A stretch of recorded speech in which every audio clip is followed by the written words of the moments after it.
Karthik Deepa serial April 15 upcoming எபிசோடுக்கான ஒரு promo தாங்க இந்த வீடியோவில் நம்ம இன்றைக்கி பார்க்க போகிறோம். எபிசோடை ஸ்டார்ட் பண்ணுறதுக்கு முன்னாடி இந்த வீடியோவை மறக்காமல் லைக் பண்ணிக்கோங்க. உங்களுடைய ஒவ்வொரு லைக்கும் அடுத்த வீடியோ போடுறதுக்கு எனக்கு கொஞ்சம் இன்ட்ரெஸ்டிங்காகவும் மோட்டிவேஷனாகவும் இருக்கும். வாங்க வீடியோக்குள்ளே போகலாம். எபிசோடு எப்படி ஸ்டார்ட் ஆகுதுன்னா, நம்ம அபிராமி வக்கீலை கூப்பிட்றாங்க. வக்கீல் வந்ததோட ஆனந்த் கேட்குறாரு, அம்மா எங்ககிட்ட ஒரு வார்த்தை கூட சொல்லலை, யாருக்கு என்ன ப்ராப்பர்ட்டி வேணும்னு கூட கேட்கல, நீங்கள் பாட்டுக்கும் அவரை வர சொல்லிட்டீங்களே அப்படின்னு. அதுக்கு அபிராமி சொல்கிறாங்க, ஆனந்த் நான் யாருக்கும் துரோகம் பண்ணுற மாதிரி சொத்தெல்லாம் எழுதலை, யாருக்கு நேர்மையாக சொத்து கிடைக்கணுமோ நான் அதை தான் பண்ணியிருக்கேன் அப்படின்னு. அப்போ ஆனந்த் கேட்குறாரு, அம்மா உங்களுக்கு எப்போவுமே ஃபேவர் கார்த்தி மட்டும்தான், நீங்கள் கார்த்திக்கு தான் எழுதி வச்சுருப்பீங்கன்னு எனக்கு கொஞ்சம் சந்தேகமாக இருக்குது அப்படின்னு. அப்போ வக்கீல் சொல்கிறாரு, சரி இதில் என்ன எழுதியிருக்கோ அதை படிக்கவா மேடம் அப்படின்னு. அப்போ அபிராமி சொல்கிறாங்க, நீங்கள் படிங்க அப்படின்னு. அப்போ அவர் படிக்க ஆரம்பிக்கிறாரு. இது மாதிரி ஸ்பின்னிங் மில், காஸ்மெட்டிக் கம்பெனி, இந்த வீடு, ஈசிஆர் ரோட்டில் உள்ள 2 மாளிகை எல்லாமே கார்த்தி பேருக்கு எழுதியாச்சு அப்படின்னு. இதை கேட்டதோட ஆனந்த் செம்ம ஷாக் ஆகுறாரு. ஆனந்த் கேட்குறாரு, அம்மா என்னம்மா இது ரொம்ப அநியாயமாக இருக்குது, என்னை பற்றியும் என் தம்பி அருணை பற்றியும் யோசிக்காமல் நீங்கள் எல்லா சொத்தையும் கார்த்திக் எப்படி எழுதலாம் அப்படின்னு. அதுக்கு அபிராமி கேட்குறாங்க, ஏய் வாய முடு ஆனந்த், நீ ஒர்க்குன்னு சொல்லிட்டு பெங்களூர் போயிடுவேன், இந்த அருண் சுத்தமாக இந்த கம்பெனியை பார்த்துக்கவே மாட்டான், அப்படி இருக்கையில் யார் அதிகமாக கம்பெனிக்கு உழைப்பு போட்டிருக்காங்களோ அவங்களுடைய பேரில் தானே நான் சொத்து எழுதுகிற மாதிரி இருக்கும், அறிவு கட்டத்தனமாக பேசுகிற அப்படின்ட்டு அபிராமி ஆனந்தை திட்டுறாங்க. அப்போ ஆனந்த் கேட்குறாரு, அம்மா நான் இப்போ தான் ஒரு 2 வருஷமாக அந்த கம்பெனிக்காக உழைக்கலை, மற்றபடி நான் சின்ன வயசுலேருந்து அப்பா கூட ஸ்பின்னிங் மில்லில் வேலை பார்த்துருக்கேன், எனக்கு நல்லா ஞாபகம் இருக்குது.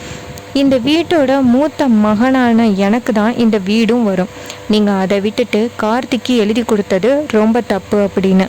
அதுக்கு அபிராமி சொல்கிறாங்க, இங்கே பாரு ஆனந்த், நான் முடிவு எடுத்தது தான் சரி, எனக்கு துரோகம் பண்ணிட்டா அப்படின்னு நீ சொல்கிற, ஆனால் அந்த காலத்துலேருந்து இப்போ வரைக்கும் இந்த கம்பெனிக்காக உழைச்சிக்கிட்டு இருந்த கார்த்திக்கு அந்த கம்பெனியை கொடுக்காம உன்கிட்ட நான் கொடுத்தேன்னா யாருக்கு துரோகம் பண்ணதா அர்த்தம்?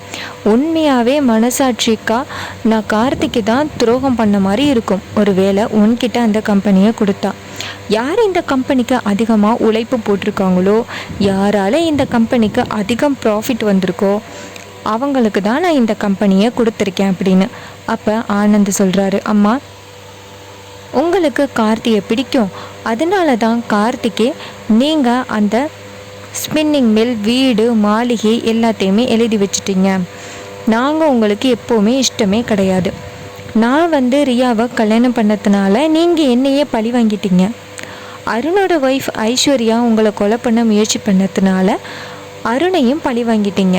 உங்களுக்கு செல்ல பிள்ளையான கார்த்திக்கு எல்லா சொத்தையும் எழுதி வச்சுட்டு எங்களை அனாதை ஆக்கிட்டீங்க. என்ன விடுங்க, அருணோட ஒய்ஃபுக்கு இத்தனை வருஷம் கழித்து இப்போ தான் குழந்தை பிறக்க போகுது. இப்போ அருண் எங்கே போயிருப்பான்?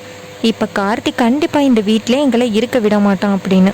அப்போ கார்த்தி சொல்கிறாரு, அண்ணா நான் அப்படியெல்லாம் பண்ண மாட்டேன், இந்த குடும்பம் ஒத்துமையாக இருக்கணும் அப்படின்னு தான் நான் நினச்சி பேசிக்கிட்டு இருக்கேன், நீ தேவையில்லாமல் தப்பாக பேசாத அண்ணா அப்படின்னு.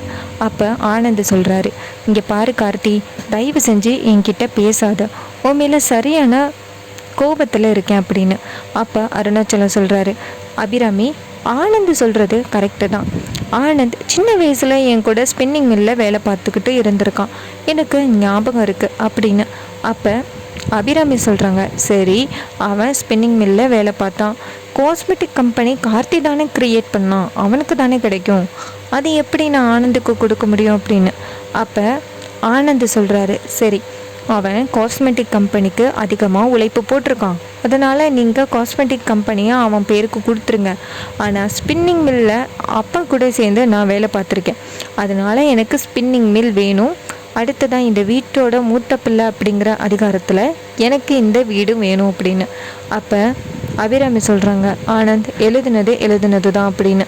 அப்போ கார்த்தி சொல்கிறாரு, அம்மா நான் அங்கே வேலை பார்க்க மாட்டேன் அப்படின்னு தானே அண்ணன் சொல்கிறாங்க, நான் அங்கே நல்லபடியாக வேலை பார்த்து காமிக்கிறேன், ஒரு வேளை நான் நல்லபடியாக வேலை பார்த்துட்டேன்னா அண்ணன் என்ன இந்த சொத்தை பற்றியே பேசக்கூடாது அப்படின்னு. அப்போ ஆனந்த் சொல்கிறாரு, கார்த்தி நீ நல்லபடியாக அங்கே வேலை பார்த்துட்டு வந்துட்டேன்னா நான் இந்த சொத்தை பற்றி என்றைக்குமே பேச மாட்டேன், சொத்து பிரிக்கிறத பற்றியும் நான் கேட்க மாட்டேன் அப்படின்னு. இதை கேட்டுட்டு கார்த்தியும் சரிண்ணா இதை நான் ஒரு சவாலாகவே எடுத்துக்கிறேன் அப்படின்னு. ஆனந்தும் சரி அதையும் பார்க்கலாம் அப்படிங்கிறாங்க. அதுக்கப்புறமா கார்த்தி நேராக அவருடைய ரூமுக்கு போகிறாரு. அப்போ நம்ம அபிராமி போய் கேட்குறாங்க, கார்த்தி நீ அவனுக்காக நீ கஷ்டப்பட வேணாம், உனக்கு எழுதின சொத்து எழுதுனது தான் அப்படின்னு. அப்போ கார்த்தி சொல்கிறாரு, அம்மா இந்த வீட்டில் உள்ள பிரச்சனையை தீர்க்கறதுக்கு எனக்கு கிடைச்ச ஒரு மிகப்பெரிய வாய்ப்பு, இந்த வாய்ப்பை நான் கண்டிப்பாக தவற விட மாட்டேன். ஒருவேளை நான் சவாலில் ஜெயிச்சிட்டா அண்ணன் சொத்தை பற்றி பேச மாட்டாங்க, சொத்தை பற்றி பேசினா தானே இந்த வீட்டில் சண்டை வரும் அப்படின்னு. அப்போ அபிராமி சொல்கிறாங்க, கண்டிப்பாக நீ பிரச்சனையை சால்வ் பண்ணிடுவேன்னு எனக்கு தெரியும் கார்த்தி அப்படின்னு. அப்புறமா அபிராமி அந்த இடத்துலேருந்து போனதோட நம்ம தீபா வராங்க. தீபா வந்துட்டு கார்த்திக்கிட்ட கேட்குறாங்க, என்னங்க உங்களால் கண்டிப்பாக அங்கே நிம்மதியாக வேலை பார்த்துட முடியுமா அப்படின்னு. அப்போ கார்த்தி சொல்கிறாரு, இங்கே பாரு தீபா எல்லாத்தையும் நான் பார்த்துக்கிறேன், நீ கவலைப்படாத அப்படின்னு. அப்போ தீபா சொல்கிறாங்க, இல்லை சார் உங்களுக்கு ஏற்கனவே ஐஸ்வர்யாவும் ஆனந்தும் நிறைய டார்ச்சர் கொடுத்துருக்காங்க, உங்களை அங்கே வேலை பார்க்க முடியாத அளவுக்கு ஏதாவது டார்ச்சர் கொடுத்தாங்கன்னா எப்படி சார் சமாளிப்பீங்க அப்படின்னு. அப்போ கார்த்தி சொல்கிறாரு, எல்லாத்தையும் சமாளித்து தானே தீபா வந்தாகணும் அப்படின்னு. தீபாவும் சரிங்க சார் அப்படின்னு சொல்கிறாங்க.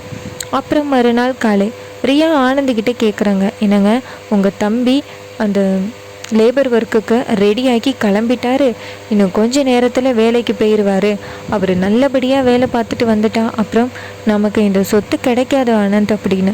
அப்போ ஆனந்த் சொல்கிறாரு, அவன் அங்கே நிம்மதியாக வேலை பார்த்தா தானே, அவனை அங்கே நிம்மதியாக வேலை பார்க்க விட மாட்டேன், எனக்கு தெரிஞ்ச 2-3 பேரை அனுப்பியிருக்கேன், அவனுங்க கண்டிப்பாக கார்த்திகை வேலை பார்க்க விட மாட்டானுங்க அப்படின்னு. இதை கேட்டுட்டு அந்த ரியா சந்தோஷப்படுறாங்க, நல்ல வேலை ஆனந்த் எங்கே நீங்கள் உங்கள் தம்பின்னு நினச்சி பாவம் பார்ப்பீங்களோன்னு நினச்சேன் அப்படின்னு. அப்போ ஆனந்த் சொல்கிறாரு, நான் இத்தனை வருஷத்துக்கு அப்புறம் உன் கூட சேர்ந்துருக்கேன், என் காதலை ஜெயிச்சிருக்கேன் அப்படிங்கிற ஒரு அன்பு கூட அந்த கார்த்தி மேலே இல்லை, அவனுக்கு இந்த குடும்பம் தான் முக்கியமாக, அப்படி இருக்கையில் நான் மட்டும் எதுக்கு அவன் முக்கியம்னு நினைக்கணும் அப்படின்னு. இதை கேட்டுட்டு ரியா சொல்கிறாங்க, ரொம்ப தேங்க்ஸ் ஆனந்த், எங்கே நீங்கள் என்னை கைவிட்டுருவீங்களோன்னு நினச்சேன் அப்படின்னு. அப்போ ஆனந்த் சொல்கிறாரு, ரியா என்னுடைய உயிர் நீ, உன்னை எப்படி என்னால் கைவிட முடியும் அப்படின்னு. அப்புறமா ஆனந்த் 2-3 பேருக்கு கம்பெனியில் வேலை பார்க்குறவங்களுக்கு கால் பண்ணி அங்கே கார்த்தின்னு ஒருத்தன் இருப்பான், அவனை நிம்மதியாகவே விடாதீங்க அப்படின்னு சொல்ல அவனுங்களும் சரின்னு ஒத்துக்கிறாங்க. கார்த்தி நேராக சாமி கும்பிட்டுட்டு ஒர்க்குக்கு கிளம்புறாரு. தீபா வழி அனுப்பி வைக்கிறாங்க. கார்த்தி அங்கே ஆஃபீஸ்க்கு போனதோட லேபர் ஒர்க்கு பார்க்க ஆரம்பிக்கிறாரு. போனதோடையே கார்த்திக்கு வந்து மூட்டை தூக்குற வேலை கொடுக்குறாங்க. கார்த்தி ரொம்ப கஷ்டப்பட்டு வேலை பார்க்குறாரு. ஒரு கட்டத்தில் நம்ம கார்த்திகை 15-20 மாடிக்கு ஸ்டெப்ஸ்லேயே அந்த மூட்டையெல்லாம் ஏற்ற சொல்கிறாங்க. கார்த்தி மயக்கம் போட்டு கீழே விழுந்துடுறாரு. அப்போ அபிராமிக்கு கால் வருது, கார்த்தி வந்து மயக்கம் போட்டு கீழே விழுந்துட்டாரு அப்படின்னு. இதை கேட்டுட்டு செம்ம ஷாக் ஆகி அபிராமி ஹாஸ்பிட்டல் போகிறாங்க. அங்கே போயிட்டு கார்த்தியை பார்க்க கார்த்தி மயக்கத்தில் இருக்கார். கொஞ்சம் நேரம் சென்று கார்த்திக்கு சரியாகுது. அப்போ ஆனந்தி கேட்குறாரு, அம்மா ஒரு நாள் கூட இவனால் ஸ்பின்னிங் மில்லில் வேலை பார்க்க முடியல, அப்படி இருக்கையில் இவன் பேருக்கு நீங்கள் எப்படி வந்து எழுதி வைக்கலாம், அதெல்லாம் வாய்ப்பே கிடையாது, அவன் பேருக்கு எழுதின அந்த ஸ்பின்னிங் மில்லை மாற்றுங்க அப்படின்னு. அப்போ அபிராமி சொல்கிறாங்க, அது கார்த்தி கண்மொழிக்கட்டும் அப்புறம் பேசிக்கலாம் அப்படின்னு. அப்புறமா கார்த்தியை டிஸ்சார்ஜ் பண்ணி வீட்டுக்கு கூட்டிகிட்டு வந்ததோட ஆனந்தி கேட்குறாரு, கார்த்தி நீ சவாலில் தோற்று போயிட்ட, ஒரு நாள் கூட உன்னால் அங்கே வேலை பார்க்க முடியல, அதனால் நீ அந்த ஸ்பின்னிங் மில்லையும் இந்த வீட்டையும் என் பேருக்கு எழுதி வைக்கணும் அப்படின்னு. அப்போ கார்த்திக்கு வேறு வழியே இல்லாமல் ஆனந்த் கேட்ட அந்த ஸ்பின்னிங் மில்லையும் வீட்டையும் ஆனந்த் பேருக்கு எழுதி வைக்கிறாங்க. ஆனந்த் ரொம்ப ஹாப்பியாக இருக்கார். இன்னொரு பக்கம் நம்ம அபிராமி ரொம்ப சோகமாக இருக்காங்க.